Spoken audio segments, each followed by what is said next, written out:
तो आज हम शुरू करने वाले हैं NCERT geography class 6 chapter number 7 हमारा देश भारत। तो आइए शुरू करते हैं। भारत एक बहुत बड़े भौगोलिक विस्तार वाला देश है। उत्तर में यह हिमालय के ऊंचे शिखरों से घिरा है, पश्चिम में अरब सागर, पूर्व में बंगाल की खाड़ी तथा दक्षिण में हिंद महासागर भारतीय प्रायद्वीप के तटों पर लहराते हैं। भारत का क्षेत्रफल 32.8 लाख वर्ग किलोमीटर है। उत्तर में कश्मीर से लेकर दक्षिण में कन्याकुमारी तक इसका विस्तार लगभग 3200 किलोमीटर है तथा पूर्व में अरुणाचल प्रदेश से लेकर पश्चिम में कच्छ तक इसका विस्तार लगभग 2900 किलोमीटर तक है। ऊंचे ऊंचे पर्वत, भारतीय महामरुस्थल, उत्तरी मैदान, असमान पठारी सतह, तटीय भाग एवं द्वीप समूह स्थल रूपों की विभिन्नता को दर्शाते हैं। यहाँ जलवायु, वनस्पति, वन्य जीवों के साथ साथ भाषा एवं संस्कृति में भी बहुत भिन्नता है। इस भिन्नता में भी हम एकता को पाते हैं जो हमारी परंपराओं में दिखती है। यही कारण है कि हम एक राष्ट्र में बंधे हैं। वर्ष 2011 से अब तक भारत की आबादी 120 करोड़ से अधिक हो चुकी है।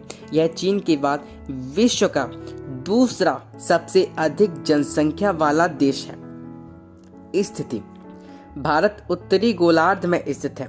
कर्क रेखा 23 डिग्री 30 मिनट उत्तरीय देश के लगभग मध्य भाग से होकर गुजरती है। चित्र 7.2। दक्षिण से उत्तर की ओर भारत की मुख्य भूमि का विस्तार 8 डिग्री 4 मिनट उत्तरी तथा 37 डिग्री 6 मिनट उत्तरी अक्षांशों के बीच है। पश्चिम से लेकर पूर्व तक भारत का विस्तार 68 डिग्री 7 मिनट पूर्वीय तथा 97 डिग्री 25 मिनट पूर्वीय देशांतरों के बीच है। अगर हम विश्व को पूर्वी एवं पश्चिमी गोलार्ध में बांटते हैं तो भारत की स्थिति किस गोलार्ध में होगी? बहुत बड़े देशांतरीय विस्तार लगभग 29 डिग्री के कारण यहाँ के दो छोर पर स्थित स्थानों के स्थानीय समय में बहुत अधिक अंतर हो सकता था। इस तरह की दूरी पर स्थित दो स्थानों के बीच समय का अंतर लगभग 2 घंटों का होगा। जैसा कि आपने पहले पढ़ा है कि प्रत्येक 1 डिग्री देशांतर के लिए स्थानीय समय में 4 मिनट का अंतर होता है।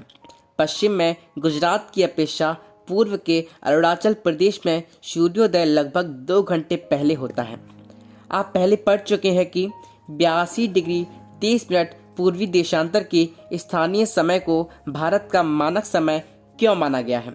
इस याम्योत्तर को भारत का मानक यामोत्तर भी कहा जाता है। भारत के पड़ोसी देश: 7 देशों की स्थलीय सीमाएं इसकी सीमाओं से जुड़ी हैं। चित्र 7.1 से इन देशों के नाम का पता लगाइए।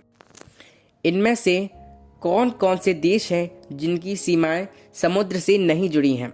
दक्षिण में समुद्र में स्थित 2 द्वीप श्रीलंका तथा मालदीव हमारे पड़ोसी हैं। पाक जल संधि भारत को श्रीलंका से अलग करती है।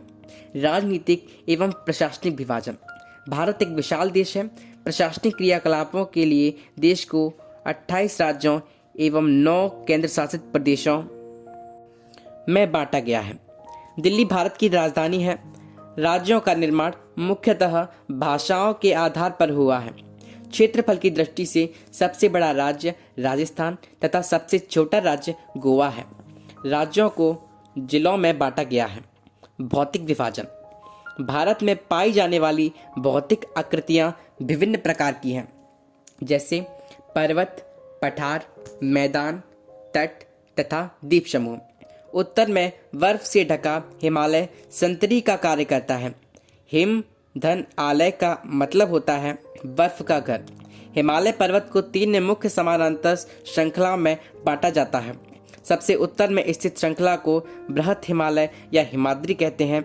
इसी श्रृंखला में विश्व की सबसे ऊंची शिखर है मध्य हिमालय या हिमाचल। हिमाद्री के दक्षिण में स्थित है।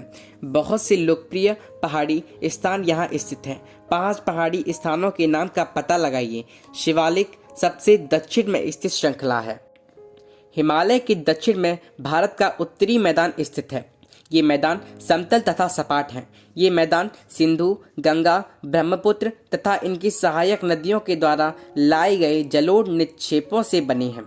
नदियों के ये मैदान कृषि के लिए उपजाऊ भूमि प्रदान करते हैं। यही कारण है कि इन मैदानों में जनसंख्या अधिक है।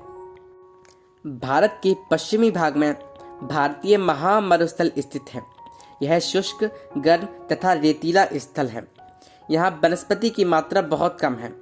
उत्तरी मैदानों के दक्षिण में प्रायद्वीपीय पठार स्थित है। इसकी आकृति त्रिभुजाकार है। इसका धरातल काफ़ी ऊंचा नीचा है। इस क्षेत्र में बहुत सी पहाड़ी श्रृंखलाएं तथा घाटियां स्थित हैं। इसके उत्तर पश्चिम में अरावली श्रृंखला स्थित है, जो विश्व की सबसे पुरानी श्रृंखला है।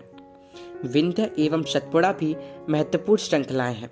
इन श्रृंखलाओं से होकर नर्मदा तथा तापी नदियां बहती हैं। ये पश्चिम की तरफ बहने वाली नदियां हैं जो अरब सागर में गिरती हैं। इस पठार के पश्चिम में पश्चिमी घाट या सह्याद्री तथा पूर्व में पूर्वी घाट स्थित है। पश्चिमी घाट का विस्तार एक समान रूप में है, जबकि पूर्वी घाट बीच बीच में टूटा हुआ तथा असमान है। चित्र 7.3। इन पठारों में खनिजों जैसे कोयला एवं लौह अयस्क की प्रचुरता है। पश्चिमी घाट के पश्चिम में तथा पूर्वी घाट के पूरब में तटीय मैदान स्थित हैं। पश्चिम तटीय मैदान काफ़ी संकरे हैं।